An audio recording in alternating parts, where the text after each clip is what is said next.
Bonjour à tous et bienvenue sur JV. Alors on s'est levé ce matin avec Panta et on s'est dit, alors certes on a eu une Bon, on s'est année pas levé dans le 2023. même lit, hein, Alors mais non, tu précises quand même, ouais. hein, ça pourrait porter à confusion. On s'est levé et on s'est dit, on a une année 2023 vraiment dingue côté jeux vidéo. Mais qu'en est-il des consoles? Parce que ça fait déjà 3 ans quasiment que les consoles de nouvelle génération ont débarqué. Ouais. C'est quoi le futur? C'est quoi le futur? On va essayer de récap un petit peu tout ce qu'on sait des futures machines. À commencer par une petite prise de conscience, parce que mine de rien, cette vidéo là que vous voyez là, c'est le reveal de la Series X, hein, on s'en rappelle tous, le 13 décembre 2019, donc mine de rien, ça commence à faire quand même. Et juste après, donc en juin, Sony avait présenté la réponse, la suite de la PS4, mon pote. Est-ce que tu te rappelles comment elle s'appelle? C'est pas dur, la PS5. Oh là, il est fort. Hasard, comme il ça. est fort, il sait tout, hein. Je T'es sais. balèze, toi. La PS5 évidemment, qui du coup a été reveal en juin 2020. Les deux machines, voire même les trois machines, puisque techniquement il y a la Series S qui a été révélée entre temps, sont sorties fin d'année 2020 avec pertes et fracas, vu qu'il y a eu pénurie, pandémie. C'était vraiment sale période, hein, tout ça. pour un peu tout, et également pour le jeu vidéo au passage.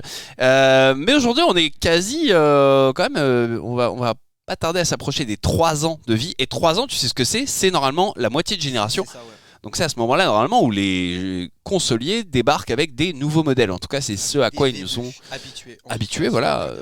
Absolument. Donc qu'en est-il des fameuses PS5 Slim, PS5 Pro, PS6, enfin bref, on va essayer de faire un petit wrap-up.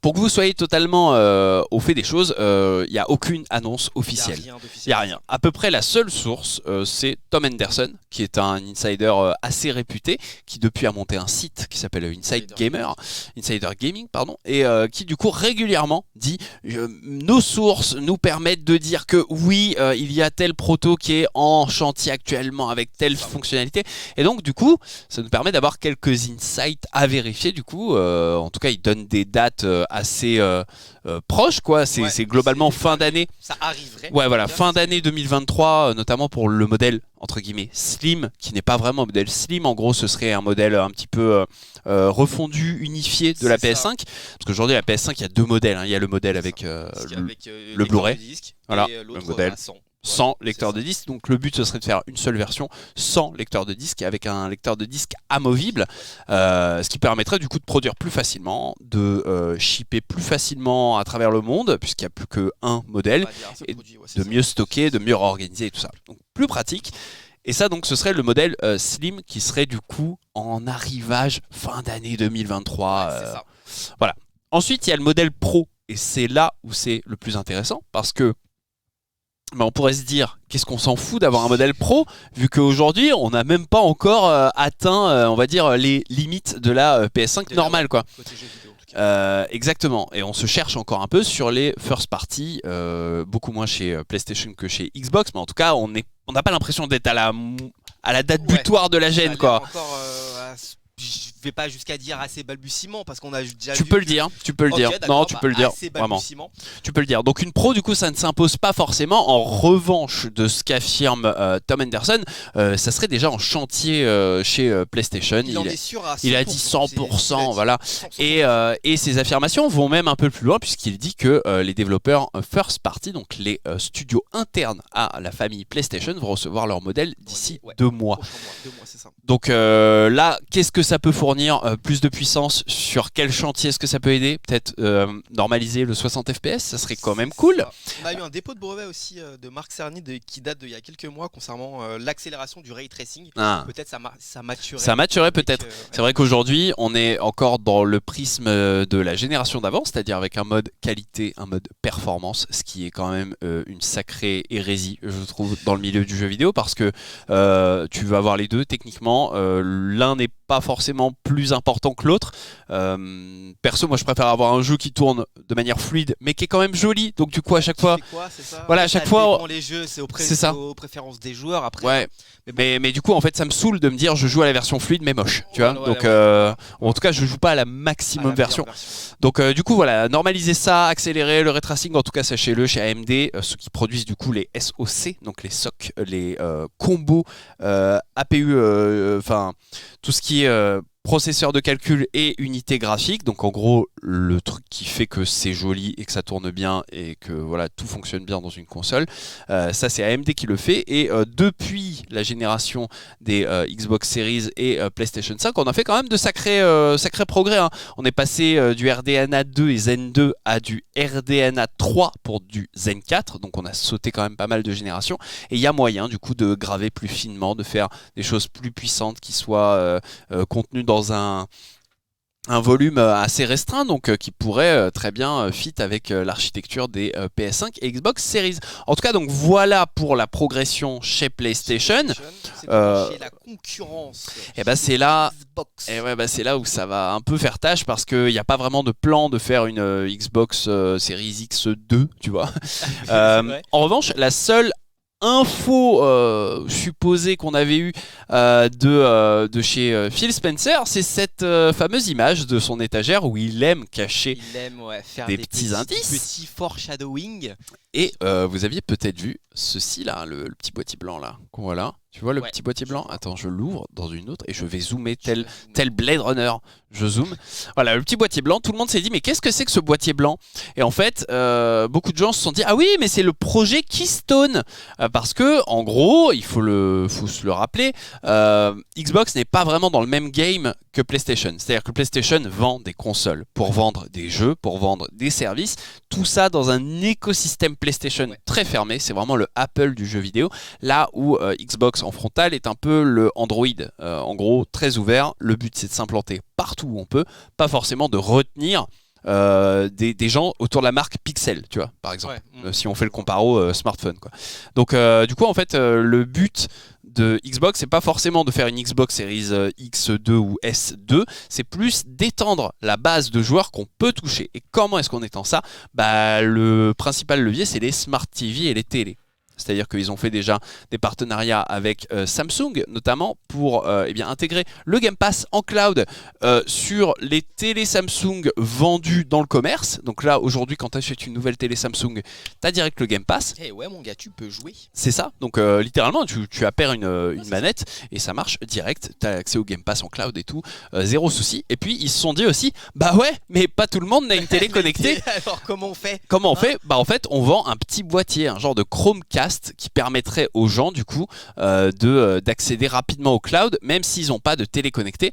Et ce boîtier, en voilà le prototype. Donc c'est ça le Project Keystone. Le problème, c'est que entre le moment où il y a eu ce prototype et le moment où les gens du projet disent en fait on peut pas le vendre parce que ça coûte trop cher à produire, il s'est passé quelques mois et aujourd'hui on est à l'étape où Project Keystone n'est pas envisageable parce que le but c'est d'en vendre le boîtier et une manette en bundle, sauf qu'ils n'arrivent pas à un prix qui soit satisfaisant. Ils doivent normalement arriver à $100 mais ils sont toujours au-dessus.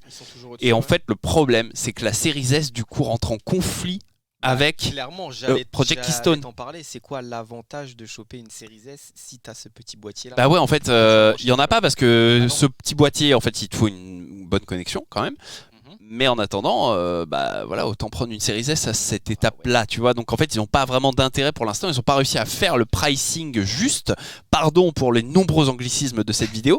Ils n'ont pas réussi à faire ça de manière juste. Donc voilà, pour l'instant, console chez Xbox, pas de plan, tu vois. Il n'y a rien. Pas de plan. Chez PlayStation, il y a visiblement plein de plans. Chez Xbox, il n'y a pas de plan. Alors, on va passer du coup à la concurrence, évidemment. Retourne chez PlayStation. On retourne chez PlayStation. Ah oui, c'est la nouvelle PSP, ça, oui. Ouais, voilà, la nouvelle PSP, parlons-en, puisque Tom Henderson, du coup, est visiblement une source assez proche de ce qui se dit et ce qui se fait.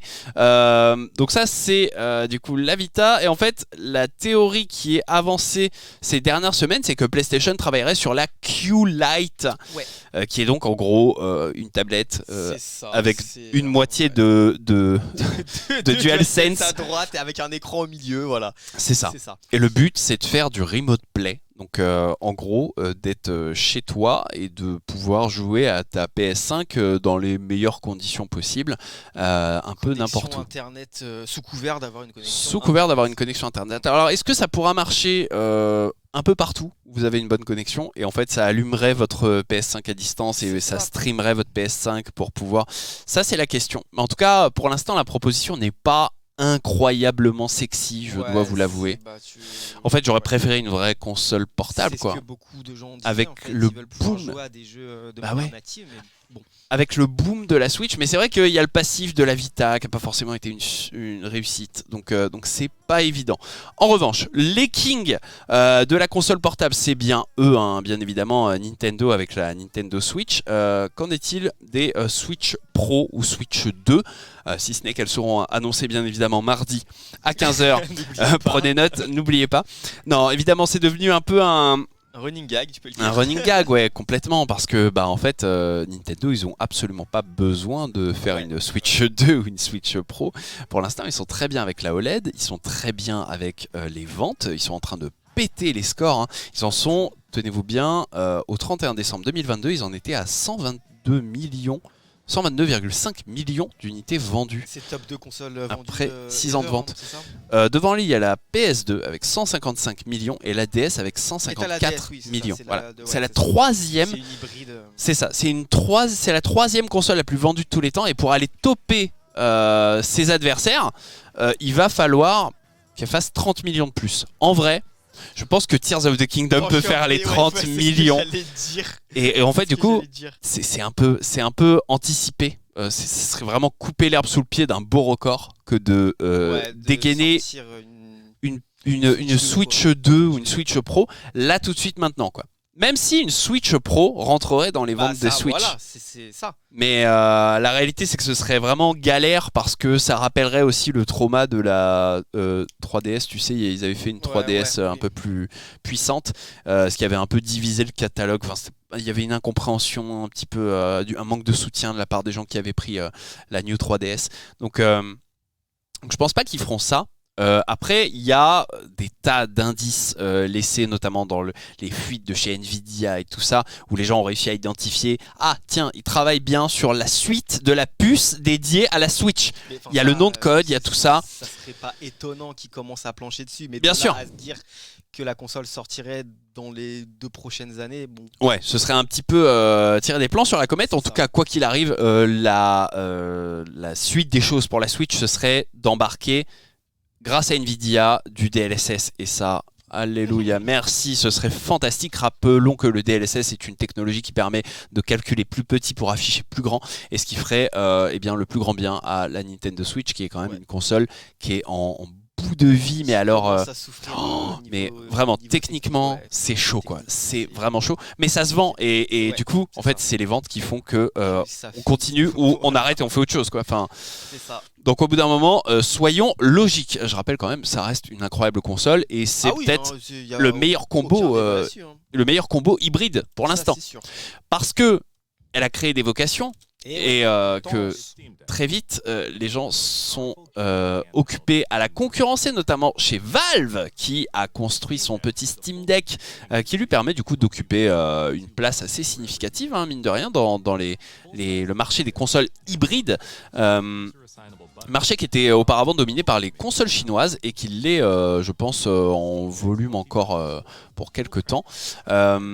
Même si le Steam Deck s'est très bien vendu, hein. On a des espoirs de vente en termes d'objectifs de 3 millions fin 2023. C'est-à-dire que c'est au-delà des attentes. C'est-à-dire que les projections vont au-delà des attentes. Donc ils sont apparemment très contents. Plancheraient sur un Steam Deck 2, mais alors attention, parce que Steam Deck 2 plus puissant, ce serait vraiment pas avant des années. C'est-à-dire que si Steam Deck 2 il y a, ce sera une refonte ergonomique. Moi je pense, ce n'est que mon avis, qui devrait se débarrasser de ces gros pavés tactiles et faire un système peut-être au dos, peut-être comme une Vita. Mais parce qu'en fait je la trouve trop bloc, quoi. C'est trop massif. Je l'ai rarement eu en main, mais elle a l'air... C'est très gros, l'écran est pas très bon, l'autonomie est un peu cata. Enfin moi c'est vraiment pas une machine que j'aime. Je l'ai préco, je l'ai annulé avant de la recevoir, mais enfin bref. Ça reste quand même un très bon PC de bidouillage pour pas cher, mine de rien, parce que la première édition tu la trouves aux alentours des 400 balles et vu qu'il n'y aura pas de relève technologique avant quelques années, eh bien ça peut être un achat intéressant si vous voulez un petit PC Windows qui soit entièrement bidouillable. La concurrence en revanche du Steam Deck, C'est ça, c'est la ROG Ally que vous allez voir. En gros, voilà, c'est le petit trailer qui dit ouais, nous on fait des claviers, on fait des écrans, des PC, et on s'est dit on allait faire une console portable. Et voilà. Et voilà. Donc là, pour l'instant, au moment où on se parle, le reveal de la ROG Ally, les détails finaux arriveront le 11 mai, en toute logique. Donc on peut pas forcément vous en dire plus sur le test qui est en cours, ou sur le prix, ou sur toutes ces infos. C'est un truc à suivre. C'est quelque chose qui est très attendu, mine de rien, parce que c'est le form factor d'une Switch.